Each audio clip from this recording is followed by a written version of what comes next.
Yeah, hi guys, short video here about the RESO double door from Lowe's. I think there are not many videos on YouTube, so I figured it would be maybe a good idea to make one to show what you get. The reason actually why I made this video is because I think it's the cheapest option for an indoor double door. First thing, it's really hard to find anywhere.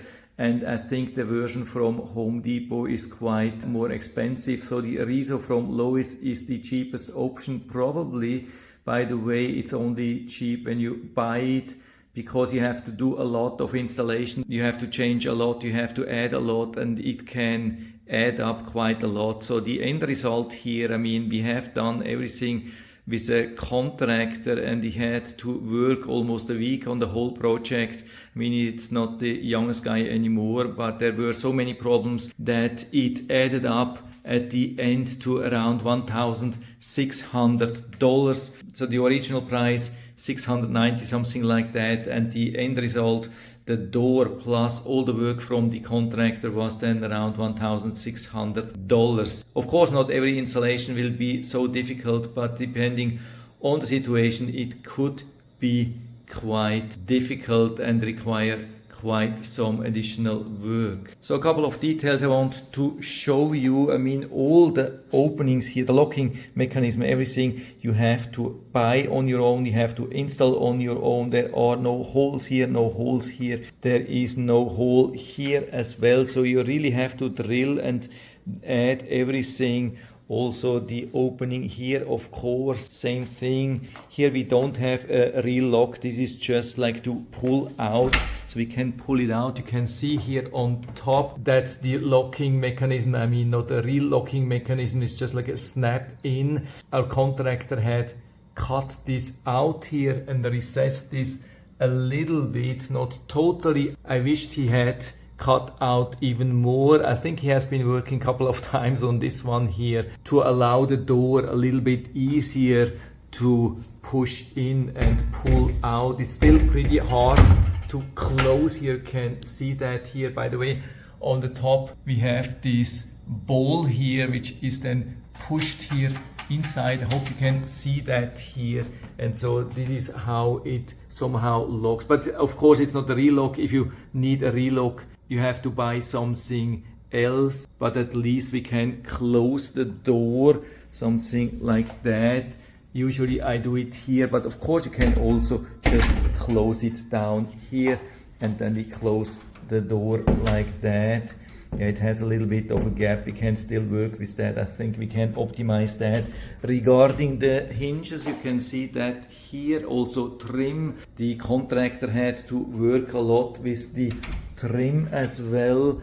One thing which is really important to know, I think the cutouts were done. I mean, it's called Prehung, and probably that means that they have made the cutouts here, but the cutouts have been really bad. I think the contractor had to work almost everywhere, and you can see how ugly this looks down here. So he told me that the cutouts have been really bad, sometimes too high on one side and too small here as well.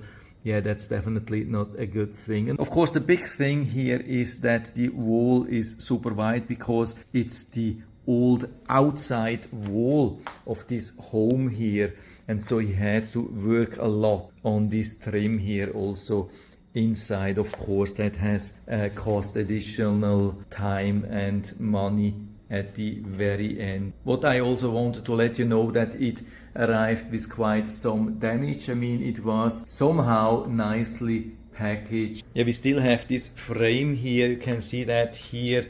The door has arrived here on this pretty solid frame, but the protection was still not perfect, and so there are a couple of damages here. I think that's one of the biggest damages. I mean, it really arrived like that, and there are also some other things, most of them rather minor. I mean, this is just coming primed. This is not normal painted. We still have to paint everything. We have to paint the door, we have to paint the trim, we even have to still paint everything outside. So this is definitely not finished. You can see that also here, same thing inside, the trim not painted, but it already looks much better here from the inside with this door. We asked the contractor to cut pretty low to minimize the opening here. Of course, you have to check how your AC is working, if you have inlet and outlet. If you need more air circulation, then you need to maintain a larger gap. Unfortunately, the floor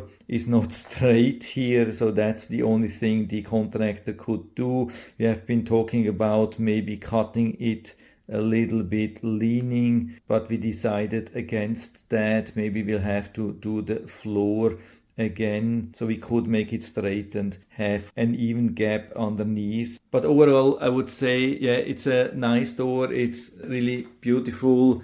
Is it solid? I don't know. Yeah, I really doubt that it's a really solid door everywhere. I mean, it was easy to cut, at least according to the contractor. He had to cut a couple of times to adjust it, but there were no real problems. So I think the end result is not bad, but you really have to be aware of that. It could arrive maybe not in perfect condition, and you probably have to work a lot till it's a normal, fully working door with locks and so on. So this is it. I hope I've been able to help you a little bit with this video. If you have any questions or comments or want to share your own experience, then just let us know down in the feedback area. I'm always happy to talk about these things, and if you liked the video, give me a thumbs up, subscribe my channel. Thanks for watching, and see you next time.